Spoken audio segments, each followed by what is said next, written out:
할렐루야. 오늘 예배에 참석하신 여러분 모두에게 하나님의 은혜와 축복이 충만하시기를 주의 이름으로 축원합니다. 우리 앞뒤 옆 사람과 함께 인사하실 때 잘 나오셨습니다.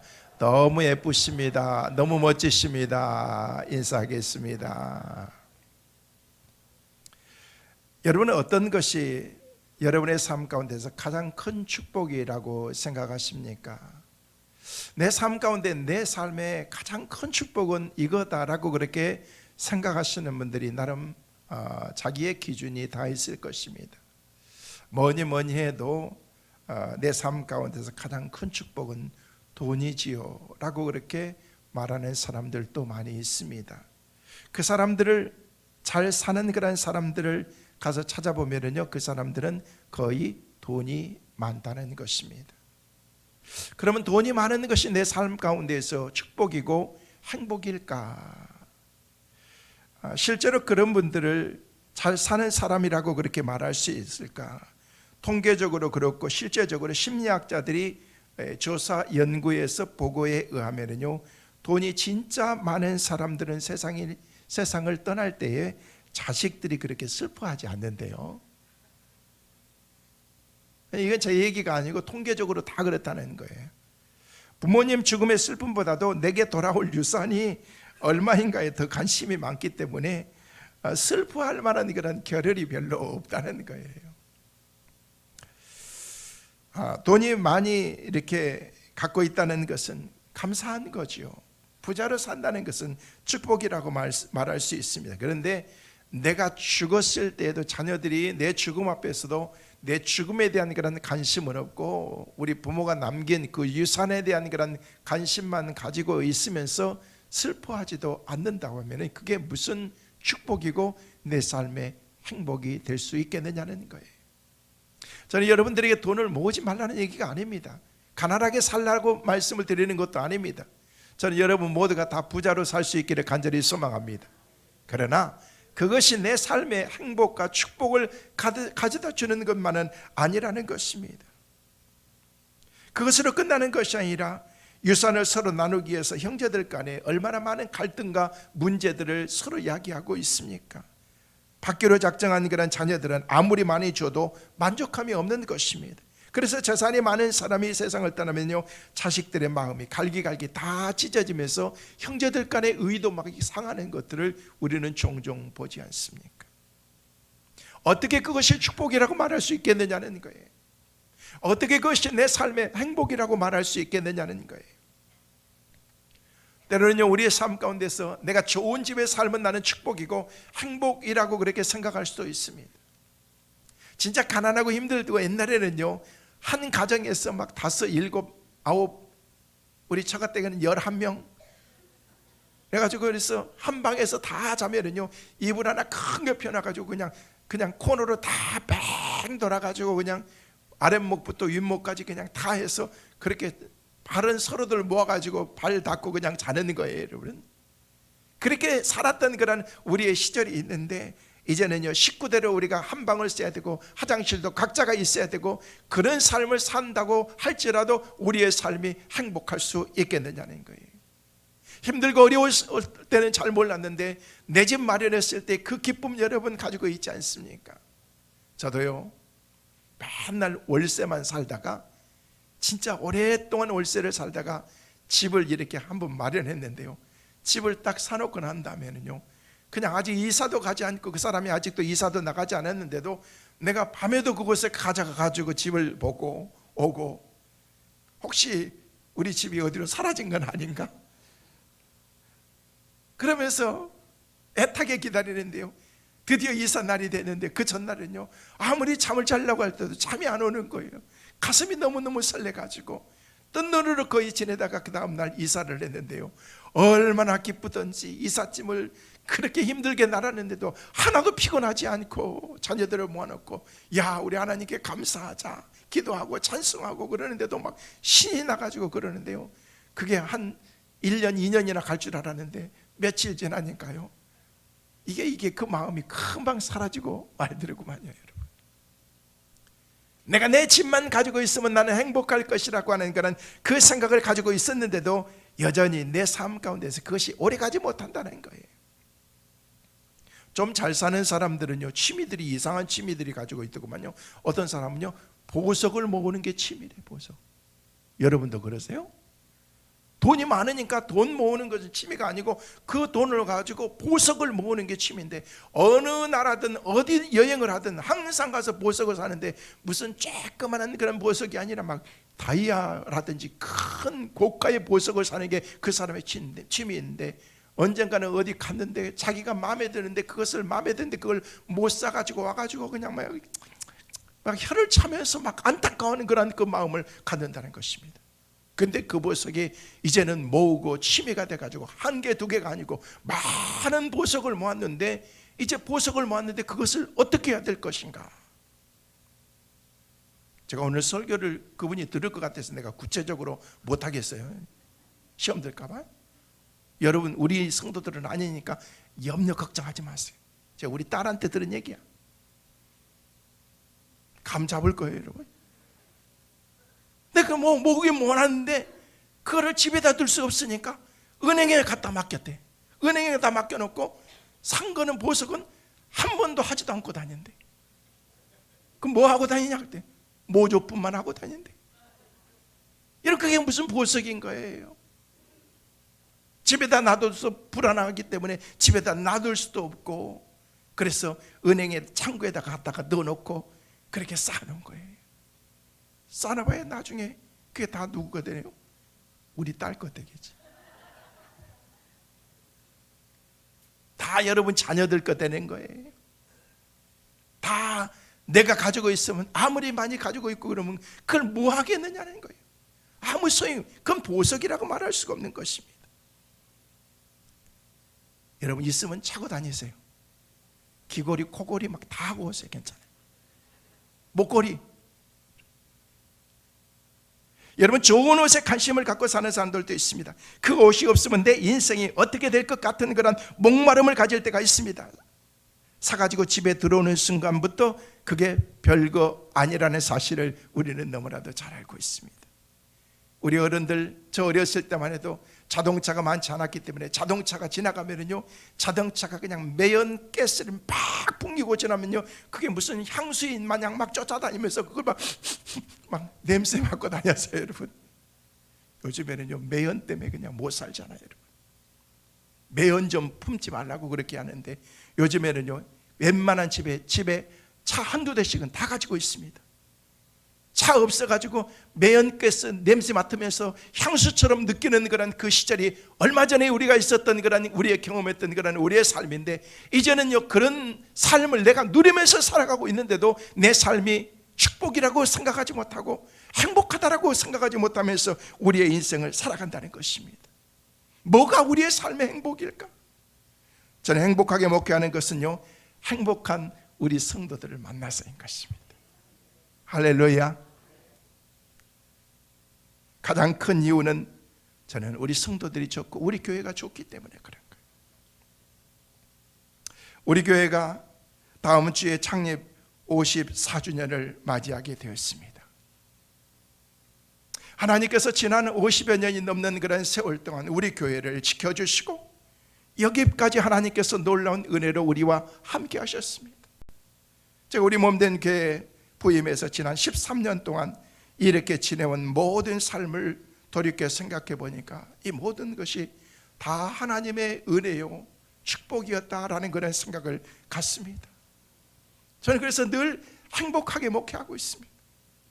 우리 성도들 만나는 것이 기쁘고, 목회하는 그런 목양이 기쁘고, 할렐루야. 저는 여러분의 삶에 모든 삶이 기쁨과 행복이 되고, 여러분의 삶에 참된 만족이 삶을 통해서 날마다 이어지는 그 은혜가 있기를 간절히 소망합니다. 여러분, 우리는 사실 그동안 참 힘들고 어려운 그런 시대를 우리가 살아왔지만은요, 그런 가운데서도 정말로 하나님이 우리를 지켜주시고 보호해 주신 그런 그 하나님의 은혜와 보호 가운데 우리가 살았습니다.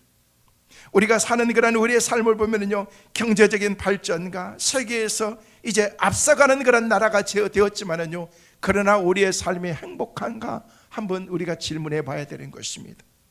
여러분, 전 세계 행복한 사람들의 행복 지수를 이렇게 점수로 매겨놓는 것들을 보니까 보니까요, 전 세계에서 가장 행복한 그런 나라는요, 핀란드가 제일 행복한 나라더라고요.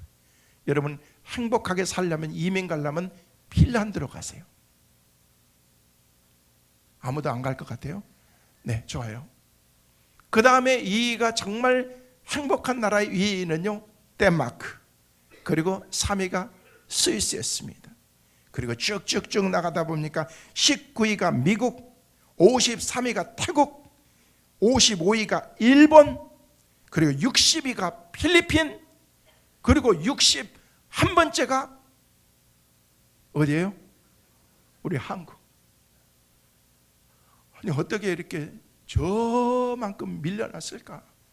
우리가 후진국이라고 나름 생각하면서 가지고 있는 그런 생각들 속에 있는 그런 필리핀보다도 더 행복하지 못하게 우리의 인생을 살아간다는 거예요. 전 세계가 우리나라를 주목하면서 우리에게 관심을 갖고 있는 그런 세계 경쟁력 순위로 따지면요, 우리나라가 얼마나 잘 사는지 한번 보시겠습니까?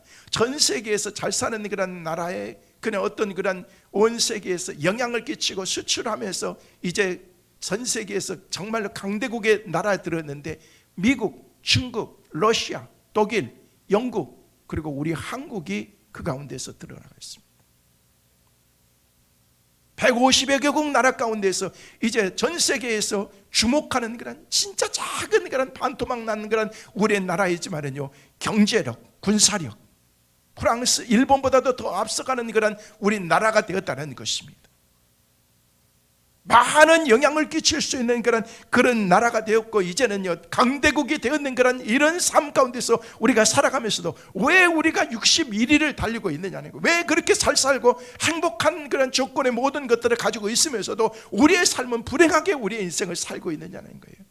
행복지수가 61이라는 것은 그만큼 행복하지 못하다는 것 얘기 아닙니까? 실제로 이전보다도 더 잘 살게 된 것은 분명해도, 그러나 더 행복하다고 자신 있게 말할 수 있는 사람들이 그리 많지 않다는 것입니다. 그렇다면 행복에는 물질적인 것 외에 또 다른 분명한 요소가 있다는 것을 우리는 알 수 있다는 것입니다. 요한복음 11장에 보면은요, 우리는 행복한 그런 사람들을 만나게 되는데, 그들이 오늘 본문에 등장한 나사로와 마르다와 마리아라고 하는 그런 3남매를 우리는 발견할 수가 있습니다. 그들은 세상적인 관점에서는요, 행복의 요소를 갖추지 못했지만은요, 나름 정말 행복한 그런 인생을 사는 사람이었다는 것입니다. 여러분, 그들을 통해서 볼 수 있는 것은요, 행복의 조건이라고 생각하는 그런 환경적인 그런 그 여건들 때문에 행복한 게 아니라는 것입니다. 내 마음에 달려 있는 것입니다. 여러분, 나사로와 마르다와 마리아의 가정은요, 부자로 사는 그런 가정도 아니었습니다. 한 여인이 옥합을 깨뜨려서 자기의 삶의 전 재산이라고 할 만큼 그 가정은요, 넉넉한 그런 가정이 아니었는데, 그 옥합을 깨뜨렸던 그런 여인이 오늘 본문에 등장하는 그런 마리아라고 하는 그런 여인이라는 것입니다. 부유한 삶을 살지 못했는데도 그의 인생은 늘 기쁨과 은혜가 충만했고 행복한 그런 인생을 살았다는 것입니다. 그러면 왜 행복했을까? 그들은 주님과 친밀한 그런 관계를 맺으면서 주님과 친했던 사람인 것입니다. 저는 오늘 예배하는 사랑하는 성도 여러분, 그 영상을 통해서 말씀을 듣고 있는 여러분 모두가 다 주님과 친하게 보내는 여러분 꼭 되시기를 주의 이름으로 축원합니다. 주님과 친해야 돼요. 어떤 사람은 사람들과는 친한데 주님과는 관심이 없어. 주님을 사랑하는 그런 마음이 없기 때문에 그렇습니다. 물론 사람들과의 관계도 중요합니다. 근데 그것보다도 더 중요한 것은 나와 하나님과의 그 관계라는 것입니다. 소홀히 여기지 마세요. 하나님과의 나의 관계를 소홀히 여기서는 안 된다는 것입니다. 관계는 행복의 중요한 요소이기 때문에 그렇습니다. 모든 관계는 다 소중하지만 특별히 주님과의 관계는 더 소중한 것입니다. 주님과의 관계는 우리 인생의 모든 중요한 문제를 한계없이 개입되어 있는 그런 그 주님의 놀라운 비밀이 그 안에 담겨져 있기 때문인 것입니다. 나사로의 가족은 예수님과 친한 사람들이었습니다. 그래서 요한복음 11장 3절과 11절 말씀 보니까 예수님께서는 나사로를 친한 친구라고 그렇게 말씀하셨습니다. 주님과의 친밀한 관계가 중요한 이유는요, 그 자체가 인생의 모든 위기에서 우리를 구원하는 능력의 근거이기 때문인 것입니다. 그런 의미에서 주님과의 친밀함은 분명히 행복의 중요한 요소라는 것입니다. 그들은 기적을 체험했습니다. 우리 인생은 대부분 평범한 일상의 연속입니다. 그러나 늘 평범한 그런 인생을 살아가는 것만은 아닙니다. 때로는요, 우리가 감당하지 못할 그런 그 기쁨도 우리에게 주시기도 하지만은요, 내 삶이 감당하기 버거울 만큼 때로는 힘들고 어려운 일들도 우리 가운데 있기 때문에 그런 것입니다. 어느 순간에 전혀 예상하지 못했던 격동의 한가운데 놓일 수도 있다는 것입니다. 인생의 파도는요, 대개 우리 자신의 힘으로는 감당할 수 없을 때가 얼마나 많이 있습니까? 이럴 때는 주님의 도우심, 주님의 기적이 우리 가운데 필요한 것입니다. 주님의 친구 나사로가 병이 들었습니다. 이제 죽게 되는 그런 상황 가운데 처하게 된 것입니다. 가족들이 할 수 있는 그런 모든 일은 다 했을 것입니다. 그때 주님께서 오셔서 죽은 나사로를 살리셨다라고 하는 그런 내용이 오늘 본문의 말씀에 기록이 되어 있습니다. 기적이 일어나는 것입니다. 기적은 예상치 못한 주님의 축복인 것입니다. 이런 축복을 경험하는 것이 우리 모든 믿는 사람 그리스도인들의 행복이고 그것은 특권인 것입니다. 그들은 서로 사랑했습니다. 인생에서 가장 소중한 그런 좋은 관계를 그들은 갖고 살았던 것입니다. 형제들과의 관계, 또 이웃과의 관계, 주님의 제자들도 친구처럼 여겼고 주님도 그들을 가장 가까이서 보내는 그런 친구처럼 여기면서 예루살렘에 오실 때마다 틈만 있으면 그 가정에 가서 그들과 함께 먹고, 우리 주님은 왜 그 가정에 가셨을까? 떵떵거리는 부잣집 기아집에 가서 야, 나 오늘 여기에 무슨 먹어야 되겠다 하면서 그렇게 대우받으시면서 충분히 하실 수 있음에도 불구하고 우리 주님께서는 평범한 그 가정, 나사로의 그 가정에서 우리 주님께서 늘 먹으시고 그것을 가르치시고 그것에서 나눔을 가졌던 그런 것들을 성경을 통해서 우리는 발견할 수가 있다는 것입니다. 왠 줄 아십니까? 관계의 중요성인 것입니다. 주님을 늘 모시고 살았다는 것입니다. 저는 저 여러분의 삶의 가정에 주님을 모시는 은혜가 있기를 간절히 소망합니다. 내 삶에 내 마음속에 주님을 모셔야 되는 것입니다. 나같이 누추한 곳에 주님이 찾아오실까? 우리 가정 같은 누추한 곳에 우리 주님께서 오실 수 있을까? 주님을 모셔야 된다는 것입니다. 행복한 가정의 요소는요, 바로 가족들의 사랑인 것입니다. 우리의 사명은 가까운 그런 사람들과 서로 사랑하면서 살아가는 것입니다. 이것이 바로 행복의 요소라는 것입니다. 어찌되었든 간에 오늘 말씀에 보면 나사로의 가정은 큰 어려움을 만나게 된 것입니다. 오늘 우리도 이런저런 많은 문제를 안고 살아가고 있습니다. 오늘 말씀에도 누구에게나 부딪힐 수 있는 고통의 문제를 우리 가운데 다루고 있습니다. 그렇다면 오늘 본문의 말씀을 통해서 첫 번째로 우리가 생각할 수 있는 것은 나사로는 누구인가를 생각해 보게 됩니다. 나사로는 누군가? 여러분, 나사로라고 하는 그런 이름의 뜻은요, 우리의 삶 가운데서 중요한 의미를 가져다주는 그 나사로의 이름은요, 하나님이 도우신다라는 그런 그 뜻을 가지고 있습니다. 예수님이 사랑했던 그런 친구로 여겼던 그런 나사로라는 그런 그 이름이 하나님이 도우신다는 것입니다. 하나님이 그를 도와주신 거예요. 예수님이 그를 도와주신 것입니다. 성도 여러분, 원하기는 저는 여러분의 삶 가운데 주님이 여러분을 도와주시는 은혜가 있기를 간절히 소망합니다. 하나님이 나를 도와주셔야 되는 거예요. 우리 가정을 도와주시고 우리 자녀들을 도와주시고 우리 기업을 도와주시고 한국 교회를 하나님께서 도와주시고 우리 나라를 하나님께서 도와주셔야 될 줄로 믿습니다. 그의 집은 예루살렘에 가까운 베단이었습니다. 말씀을 드린 것처럼 예수님은 예루살렘에 오실 때마다 의뢰 나사로의 집에 자주 들려서 대접을 받으시고 그곳에서 쉬었다가 가시곤 하셨던 곳입니다. 예수님은 나사로를 11절 말씀이니까 우리의 친구라고 그렇게 얘기했습니다. 나사로는 예수님의 12제자들과도 친하게 지냈던, 가까이 지냈던 사람이었습니다. 또 그 누이 동생들 마르다와 마리아는요, 예수님을 특별히 존경하고 사랑해서 항상 대접하는 그런 일들을 열심히 앞장섰던 그런 여인들이었던 것입니다. 따라서 오늘 3절 말씀에 보면은요, 우리에게 그렇게 말씀하고 있습니다. 같이 보시겠습니다.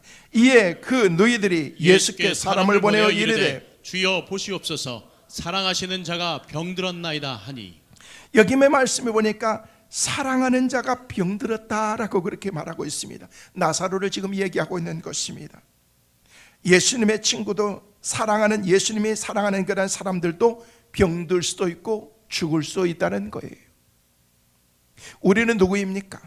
하나님께서 우리를 죄에서 구원하시기 위해서 한 분 아들 예수 그리스도를 세상에 보내시고 우리의 죄를 대신 지시고 십자가에서 죽게 하심으로 우리를 죄와 그 무서운 심판에서 우리를 구원해 주신 것입니다. 그뿐입니까? 우리를 자녀 삼으시고 친자녀처럼 천국을 상속할 수 있도록 하나님께서 놀라운 은혜를 우리에게 주신 것입니다. 그래서 로마서 5장 8절 말씀에는 우리에게 그렇게 말씀하십니다. 함께 보시겠습니다. 우리가 아직 죄인 되었을 때에 그리스도께서 우리를 위하여 죽으심으로 하나님께서 우리에 대한 자기의 사랑을 확증하셨느니라. 따라서 우리는 나사로처럼 하나님의 사랑을 받은 자고 하나님이 사랑하는 자고 예수님이 생명까지도 버리시면서 우리를 구원하시기 위해서 이 땅에 오셔서 우리를 사랑하신 그 사랑의 주인공이 바로 우리라는 것입니다. 그렇다면 우리도 나사로처럼 여러분 하나님께서 주신 그런 하나님의 은혜를 입고 하나님의 도우심을 받으면서 우리가 충분히 살아갈 수 있다는 것입니다. 우리도 나사로처럼 어려운 일을 당할 수도 있는 거예요. 죽음의 위기 가운데 우리가 처할 수도 있다는 것입니다. 사랑하는 성도 여러분, 오늘 우리에게 제일 크고 무서운 것이 무엇입니까? 그 질병 아닙니까? 내가 죽을 병에 걸린 것 아닌가? 내가 여기서 내 인생이 끝나는 건 아닌가? 우리는 어떤 질병 가운데 있을 때 그런 두려움을 제일 먼저 갖게 되는 것입니다. 질병 중에 이런저런 질병들이 얼마나 많습니까? 요즘에는요, 알지도 못하는 그런 희귀 질병들이 우리 가운데 많이 있습니다. 개그맨으로 활동을 하면서 이제 방송에서 활동했던 그가 이제 어찌됐든 간에 여러 과정을 통해서 목사님이 되셨던 개그맨이었던 서세훈 씨를 우리는 잘 알고 있습니다. 이분이 지난 목요일 날 캄보디아 한인병원에서 링거를 맞다가 갑자기 쇼크사로 심정지가 와서 세상을 떠나셨습니다. 유명한 개그맨으로 계시다가 가정의 어려운 문제를 겪고 나중에는 23살 어린 여인과 함께 다시 결혼을 해서 목사님이 되셨는데 한동안 소식이 없어서 그랬는데 캄보디아에 가셨더라고요. 그동안 소식이 전해지지를 않았는데 캄보디아에 가서 그분이 하셨던 그런 사역을 여기저기서 이렇게 말씀하시는 걸 들었어요. 캄보디아 자체가 낙후되고 힘들고 어려운 곳입니다. 그런데 거기 가서 고아들을 돌보고 힘들고 어려운 사람들을 돌보시는 가운데 몸이 너무 약해지고 당뇨도 있고 그래서 바싹 말라가지고 제대로 먹지도 못하고 그런 가운데 있어서 몸이 좋지 않아서 병원에 가서 수액을 맞았는데 캄보디아 프롬펜 한 병원에 가서 맞았는데 제가 그 병원을 아는 거예요. 지난번에 제가 캄보디아 선교에 갔다가 돌아오는 거에 PCR 검사를 해야 되는데 바로 그 한인병원에 그 병원에 가서 제가 PCR 검사를 하고 왔거든요. 그냥 병원이라 그래봐야 동네 의원만 또 못하는 그런 작은 그런 병원인데 그날따라 의사도 없었대. 그냥 면접 온 그런 간호사가 그냥 수액 놔달라 그러니까 그냥 쭉 찔러가지고 그냥 막 거기서 하고 난 다음에 쇼크 사고 와가지고 거기서 세상을 떠나게 된 것입니다. 이러면 인생 모르는 거예요. 그래서 늘 우리는 인생을 준비하면서 우리의 인생을 살아가야 된다는 것입니다. 내 삶이 여기에서 모든 삶이 내 전부인 것처럼 생각하지 말라는 것입니다. 연세 드신 분들 보면은요, 여기저기 얼마나 많이 아프시든지 그냥 연세 드신 분들 보면은요, 식사하면은요 의뢰 가방에서 막 뒤져가지고 막 꺼내는 게 있어요. 답 따떠서 꺼내는 거예요. 뭐예요? 약 드세요. 약. 이 약 저 약 하면서 물어보는 거예요. 자네는 몇 개 먹어? 나는 몇 개 먹는데 그게 뭐 자랑이라고? 근데 그냥 연세가 드시면 계속 늘어나는 것은 약만 늘어나는 것입니다. 연세 드시고 약 드시지 않는 분들은 거의 없습니다. 우리 인생을 살다 보면은요, 계속해서 힘들고 어려운 그런 연속의 삶이 내 삶 가운데 계속 있다는 것입니다. 아프지 않는 사람이 아무도 없습니다. 아프지 않는 곳은 어디인 줄 아십니까? 다 한 곳밖에 없습니다. 요한계시록 21장 4절에는 그래서 우리에게 그렇게 말씀하고 있습니다. 함께 보시겠습니다. 모든 눈물을 그 눈에서 닦아주시니 다시는 사망이 없고 애통하는 것이나 곡하는 것이나 아픈 것이 다시 있지 아니하리니 처음 것들이 다 지나갔습니다. 할렐루야. 아프지 않기 위해서는요, 저곳으로 가야 돼요. 우리 저곳으로 빨리 가시겠습니까? 아직 천천히 가시려고 아멘을 안 하셔요, 여러분.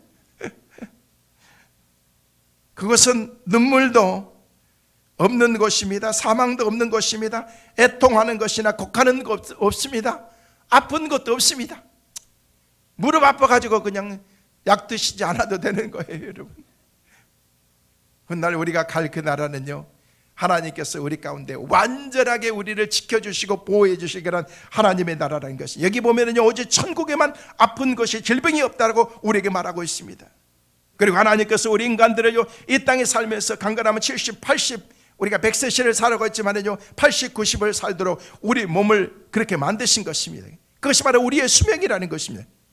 근데 우리 인간들이 계속해서 발달하고 발전하고 개발하고 그러면서 우리의 인간들의 수명이 점점 늘어나고 그러지만은요, 그래도 인생 다 때 되면 다 가게 되어 있습니다. 그러니 병으로 우리의 몸이 그 수명이 맞춰져서 누구나 그 나이가 되면은요, 한 분 한 분 가시게 되고 아픈 것이 여기저기 있게 마련이라는 것입니다. 그러니까 병드는 것은 결코 특별한 일이 아니라는 것입니다. 나만 당하는 것이 아니라는 것입니다. 죽는 것도 나만 있는 것이 아니라는 것입니다. 모든 사람들이 반드시 다 그 길을 가게 되어 있기 때문에 그런 것입니다. 두려워할 필요도 없습니다. 그러면 왜 하나님께서 사랑하는 사람들에게, 주님이 사랑하는데 사랑하는 그런 자녀들에게, 사랑하는 성도들에게 왜 병을 허락하실까? 왜 그럴 것 같아요? 저는 모르겠어요. 왜 건강이 아니고 내 삶 가운데서 병을 주시고, 왜 삶 가운데서 어려운 그런 일들을 내 삶 가운데서 하나님께서 허락해 주시느냐는 거예요. 때로는 궁금하지 않습니까? 하나님, 예수 잘 믿으면 내가 건강하게 살아야 되잖아요. 하나님, 아프지 않아야 되잖아요. 멋있게 살다가 주님 부르시면요, 그냥 딱 내려놓고서 그냥 갈 수 있는 그런 그 삶이면 얼마나 좋겠는데, 예수 안 믿고 맨날 주일날 놀러 다니고 여행 다니고 그런 인간들은 아프지도 않고 잘만 사는데, 주님 앞에서 나와서 날마다 예배하고 말씀으로 산다고 하는데 왜 나는 골골할까? 여러분, 좀 불공평한 것 같지 않아요, 여러분? 예수 잘 믿고 여행도 안 가고 주님 앞에 날마다 와서 믿음으로 사는 여러분들은요, 절대 아프지도 않고, 할렐루야, 여행 가는 인간들만 좀 아프고 그랬으면 좋겠는데 또는 안 그렇다는 거예요. 이걸 어떻게 무엇으로 설명할 수 있겠느냐는 거예요. 난 못하겠어요. 근데 성경에 보니까 나와 있더구만. 그게 사도행전 19장 12절 말씀에는 우리에게 그렇게 말씀하고 있습니다. 같이 한번 보십니다. 심지어 사람들이 바울의 몸에서 손수건이나 앞치마를 가져다가 병든 사람에게 얹으면 그 병이 떠나고 악기도 나가더라. 할렐루야. 이게 답인 것입니다. 여러분, 바울이 얼마나 능력의 사람이었습니까? 손을 얹고 기도하기만 하면요, 막 병자들이 벌떡벌떡 일어나고 기적의 역사가 막 일어나고, 그냥 안 되니까 바울이 손수건 가지고 있는데 손수건 스치기만 해도 옷깃만 스쳐도 막 기적의 역사가 일어나기 시작했다는 거예요. 근데 정작 자기 몸에는 병이 있는데 자기 몸은 못 고쳤어요. 세상 말로 얼마나 쪽팔린 일이에요. 그렇잖아요. 내가 여러분들을 위해서 예수의 이름으로 명하노니 우리 장로님 가지고 있는 모든 질병은 떠나갈지어다. 아멘, 할렐루야. 다 해서 병이 팍 나았습니다. 근데 나는 콜록콜록 하면서 막 기침이나 콜록콜록 하면서 골골하면서 맨날 병원에 가서 살고 그러면은요, 이게 무슨 은혜가 되겠느냐는 거예요. 바울은요, 이보다 더 했어요. 아니 손을 얹고 기도하기만 하면 막 기적의 역사가 일어나는데 자기는요 못 고칠 질병 가운데 있어가지고 성경에 보니까 그가 하나님께 3번이나 간절히 구했다는 것입니다. 얘기는 뭐예요? 목숨을 내놓고 하나님 저 좀 살려주세요. 이게 뭡니까? 주의 종으로 사명 감당하기 위해서 적어도 내가 건강해야지 다른 사람에게 건강하라고 얘기할 수가 있는 거지. 나는 이렇게 질병 가운데서 골골하면서 어떻게 다른 사람에게 할 수 있습니까? 라고 그렇게 얘기를 했어요. 그랬더니 우리 주님께서 하나님께서 뭐라고 말씀하셨게요? 고린도후서 12장 7절 말씀에 이렇게 우리에게 말씀하고 있습니다. 같이 보시겠습니다. 여러 계시를 받은 것이 지극히 크므로 너무 자만하지 않게 하시려고 내 육체의 가시 곧 사탄의 사자를 주셨으니 이는 나를 쳐서 너무 자만하지 않게 하려 하십니다. 할렐루야. 답이 여기에 있었던 거예요. 때로는 우리의 삶이 힘들고 어려운 가운데서 우리는 교만하기 쉽기 때문에 있다고 교만하고 안다고 교만하고 얼굴 고쳐가지고 좀 예쁘다고 그만하고 다 거기서 거긴데 다 소용없는 것입니다. 근데 우리는 교만하기 때문에 그렇습니다. 성도에게 질병의 가시를 허락하신 것은 사랑하시지 않으셔가 아니라 사랑하시기 때문에 자고하지 않도록 더 큰 은혜를 주시려고 우리 하나님께서 겸손하게 하신다는 사실인 것입니다. 여러분에게도 그럴 것입니다. 힘들고 어렵다고 해도 낙심하지 마시고 좌절하지 마시고 하나님만 바라보는 우리 모두가 되시기를 주의 이름으로 축원합니다. 고린도후서 4장 7절 말씀에 바울은 계속해서 이렇게 우리에게 말하고 있습니다. 같이 보시겠습니다. 우리가 이 보배를 질그릇에 가졌으니 이는 심히 큰 능력은 하나님께 있고 우리에게 있지 아니함을 알게 하려 하십니다. 여러분 질그릇은 떨어뜨리면 깨집니다. 근데 질그릇에 담겨져 있는 것이 바울이고 질그릇에 담겨져 있는 것이 우리라는 거예요. 그 질그릇에 담겨져 있는 것은 아무것도 아닙니다. 하나님의 능력이 우리 가운데, 큰 능력이 우리 가운데 주어지게 될 때 우리를 통해서 질그릇 같은 그런 우리가 하나님의 사역들을 우리가 감당할 수가 있다는 것입니다. 바로 그 말씀인 것입니다. 여러분 나사로는요 우리와 똑같은 인간인 것입니다. 그래도 주님과 친하게 지냈지만은요 그 삶 가운데도 힘들고 어려운 그런 일들이 있었고 죽을 수도 있다는 것입니다. 이게 인간이라는 것입니다. 성도 여러분, 우리가 갖고 있는 모든 문제나 상황과 어떤 고통과 어떤 질병이라고 할지라도 지금 힘들고 어렵다고 할지라도 머지않아서 그것이 반드시 하나님의 영광이 되게 될 줄로 믿습니다. 그 모든 것들을 문제 해결자 되시는 예수님께 맡기시길 바랍니다. 그런 하나님의 은혜와 축복이 우리 모두에게 있게 되시기를 주의 이름으로 축원합니다. 두 번째로 나사로의 죽음을 그 노이들이 예수님께 알렸습니다. 나사로가 무슨 병에 걸렸을까요? 우리는 모릅니다. 그런데 나사로는요 결혼해서 아내나 자녀가 있었던 것도 아닙니다.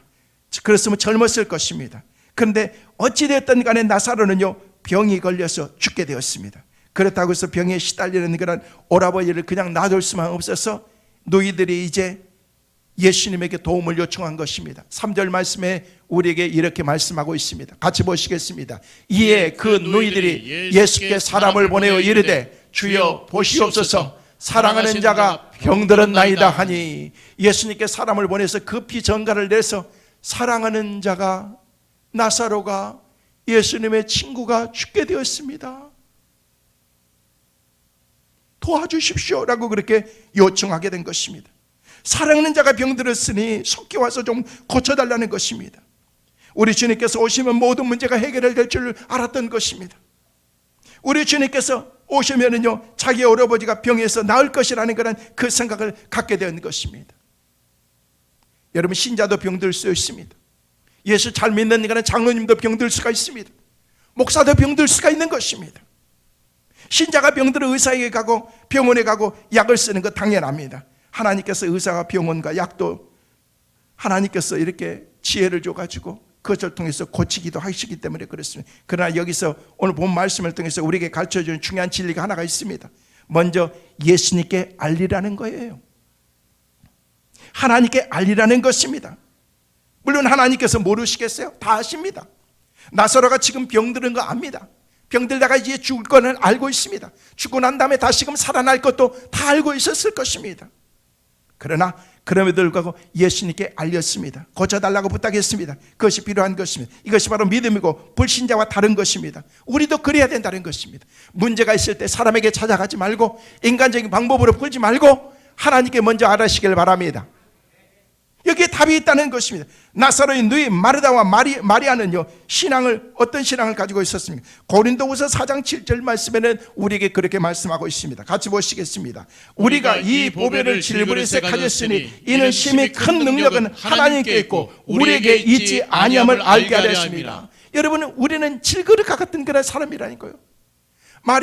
마리아도 똑같은 그런 사람이라는 것입니다. 그런데 하나님께서는 그 삶 가운데 놀라운 그런 하나님의 능력을 주셔서 감당할 수 있는 그런 하나님의 은혜를 주신 것입니다. 능력의 사람으로 만들어 주신 것입니다. 그 주님을 의지하는 것입니다. 주님께 맡기고 주님께 요청하고 있는 것입니다. 어떤 사람의 말처럼 하나님께 연락하면요, 하나님은 절대 통화 주기신 적이 없습니다. 어떤 사람들은 전화하면요, 전화가 안 되더구만요. 안 받는 건지 못 받는 건지 연락도 없어. 어떤 인간들은요, 전화 찍혔으면요 해줘야 되잖아요. 리턴콜도 안 해. 필요했으니까 전화했을 거 아니에요. 그러면 안 되는 거예요. 찍혀 있으면 하세요. 이제부터. 아멘도 안 해요. 우리 예수님은요, 통화 중인 적이 없습니다. 예수님이 직접 받으십니다. 다 들으십니다. 다 응답하십니다. 물론 응답의 방법은 한결같지는 않아서 오늘 본문의 나사로의 경우처럼 기다리라고 말할 수도 있는 것입니다. 오늘 본문을 보십시오. 예수님은요, 나사로가 병든 소식을 듣고 이틀을 더 유하신 후에 유대로 베다니로 오셨습니다. 근데 오늘 7절 말씀을 보니까 그의 제자들에게 이르시되 유대로 다시 가자 하시니 제자들이 말하되 라비여, 방금도 유대인들이 돌로 치료하였는데 또 그리로 가시려 하나이까? 이제 안 가도 되는 곳인데 우리 주님이 필요한 것이기 때문에 다시 가는 거예요. 다시 가는 거예요. 그래서 주님이 그곳에 찾아가신다는 것입니다. 예수님께서 우리 가운데 가르쳐 준 기도가 뭔 줄 아십니까?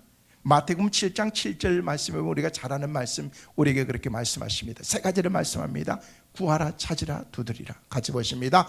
구하라, 그러면 너희에게 주실 것이요. 찾으라, 그러면 찾아낼 것이요. 문을 두드리라, 그러면 너희에게 열릴 것이니. 할렐루야.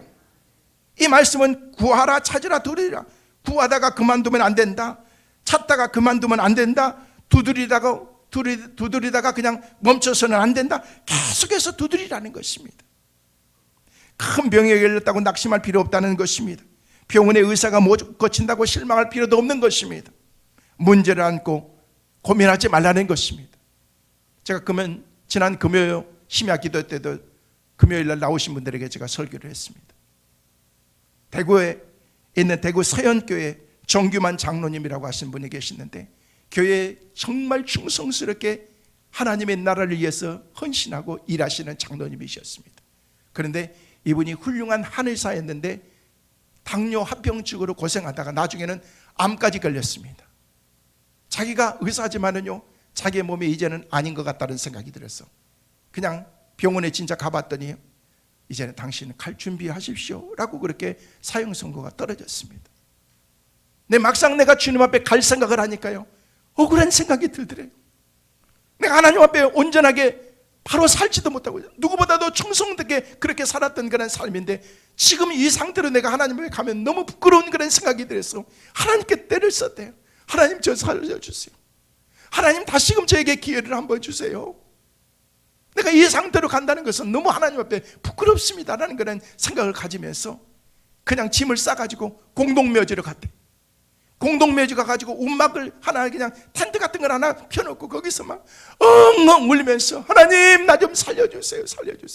살려주시기만 하면 남은 생을 내가 하나님을 위해서 뭔가를 하나는 하고 내가 가야지 되지 않겠습니까? 라고 하면서 엉엉 울고 그러는데 갑자기 막 몸이 막 뜨거워지면서 막 변화가 일어나기 시작하는데 자기의 몸에 암이 다 사라지더래요. 당뇨가 없어져 버렸어요.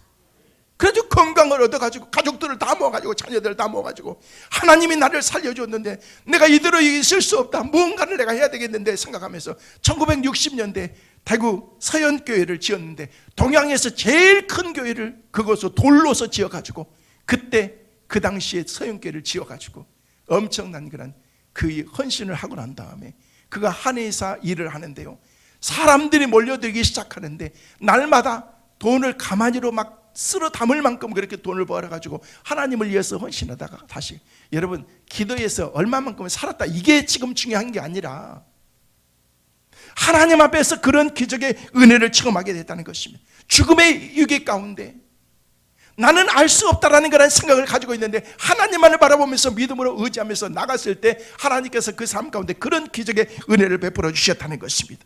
성도 여러분, 너무 빨리 포기하지 마세요. 문제 앞에서 여러분 좌절하지 마십시오.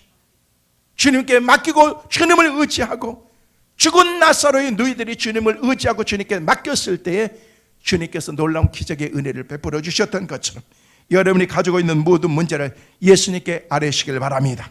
하나님께 고하시길 바랍니다.